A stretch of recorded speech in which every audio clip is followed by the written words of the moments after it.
ज्ञान का दीपक। काशी में गंगा के तट पर एक संत का आश्रम था।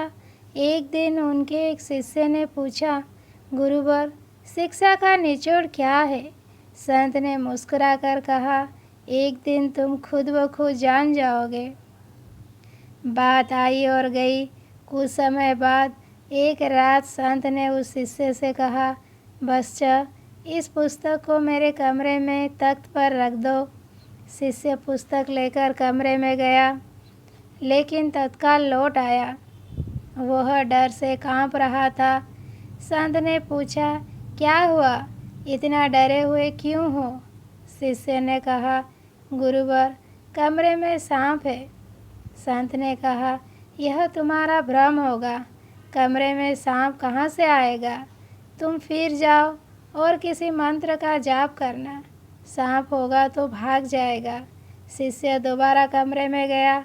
उसने मंत्र का जाप भी किया, लेकिन सांप उसी स्थान पर था। वह डर कर फिर बाहर आ गया और संत से बोला, सांप वहाँ से जा नहीं रहा है। संत ने कहा, इस बार दीपक लेकर जाओ। सांप होगा तो दीपक के प्रकाश से भाग जाएगा।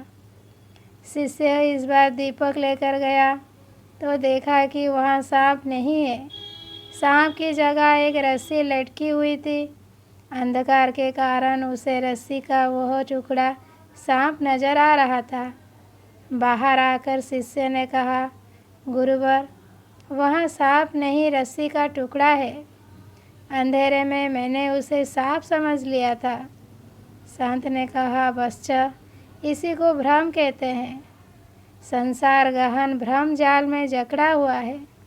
ज्ञान के प्रकाश से ही इस भ्रम जाल को मिटाया जा सकता है, लेकिन अज्ञानता के कारण हम बहुत सारे भ्रम जाल पाल लेते हैं और आंतरिक दीपक के अभाव में उसे दूर नहीं कर पाते।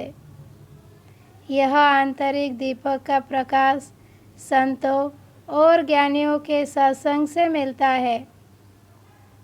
जब तक आंतरिक दीपक का प्रकाश प्रज्वलित नहीं होगा, लोग बाग भ्रम जाल से मुक्ति नहीं पा सकते।